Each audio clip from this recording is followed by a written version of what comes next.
ভাই দেখেছো বাবা কি বললো?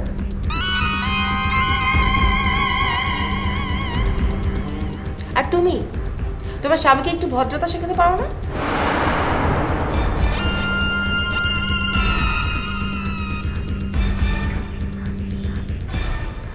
সামান যথেষ্ট ভদ্র একটা ছেলে,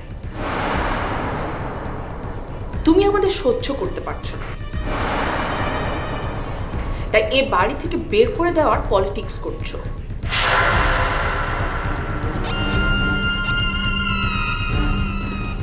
বাট আমি আর সামান এই বাড়ি থেকে এক চুলও নড়বো না, মাইন্ড ইট।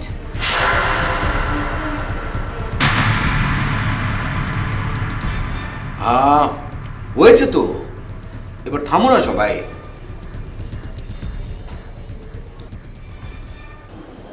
শোনো, তুমি চাইলে আমাদের ফ্রেন্ড সার্কেলে কোনো ফ্রেন্ডের সাথে রিলেশনে যেতে পারো।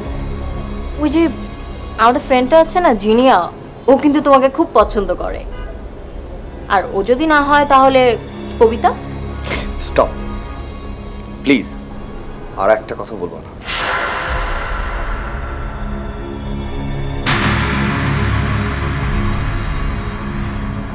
তোমাদের মতো মিডল ক্লাস গ্রাম থেকে আসা ছেলেদের না একটাই প্রবলেম, সিম্পল একটা ফ্রেন্ডশিপ নিতে পারো না তোমরা, একটু ক্লোজ হলেই কি নাকি ভেবে ফেলো। কি বলছো এসব তুমি? Simple friendship? Come down baby.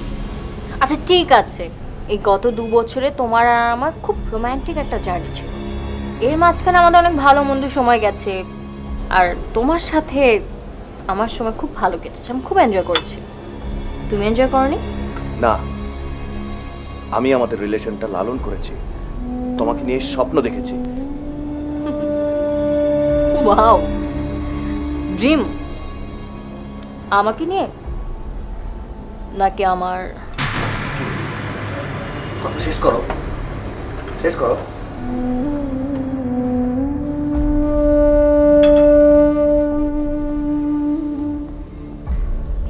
কাল রাতে তোদের মাকে আমি স্বপ্ন দেখেছি।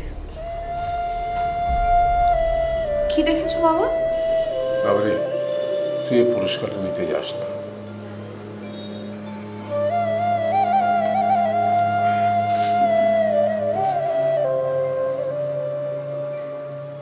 বাবা তুমি এসব কি বলছো?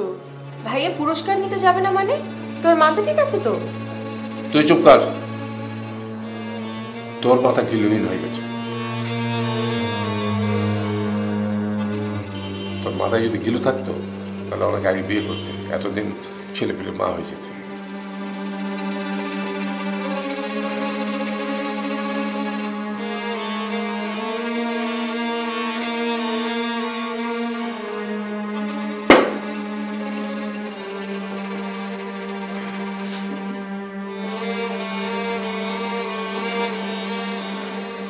দেখলে তো ভাইয়ের মনটা খারাপ করে দিলে। আর একটা কথা বলবি তো তোকেও বাড়ি থেকে বের করবে।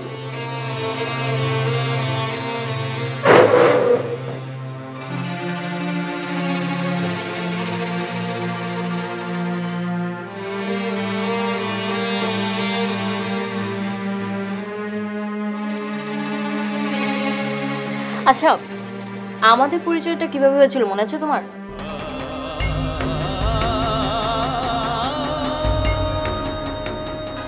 তুমি বুয়েটের সবচেয়ে মেধাবী, সবচেয়ে ভালো স্টুডেন্ট, আর সেজন্যই তোমাকে অ্যাপয়েন্ট করা হয়েছিল আমার হোম টিউটর হিসেবে।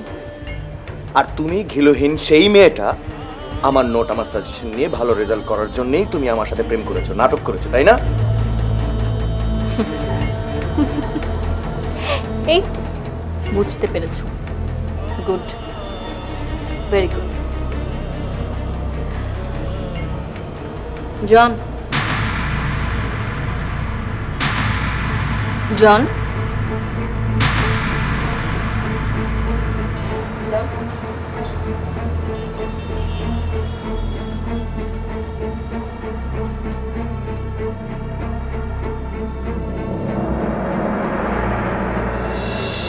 এই যে রাস্তার যে মাঝখান দিয়ে হাঁটছেন, রেগে গেলে তো বলবেন যে গাড়িওয়ালা তো। জি জি কি চোখ কান কি পকেটে রেখে হাঁটেন? সরি। আরে বাবা, আর একটু হলেই তো লেগে যেত। যত সব সাইড অন।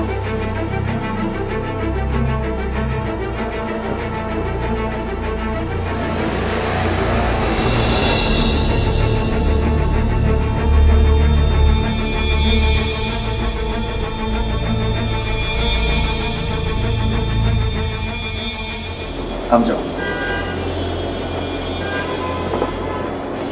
মনে হচ্ছে যাও আমার প্রেজেন্ট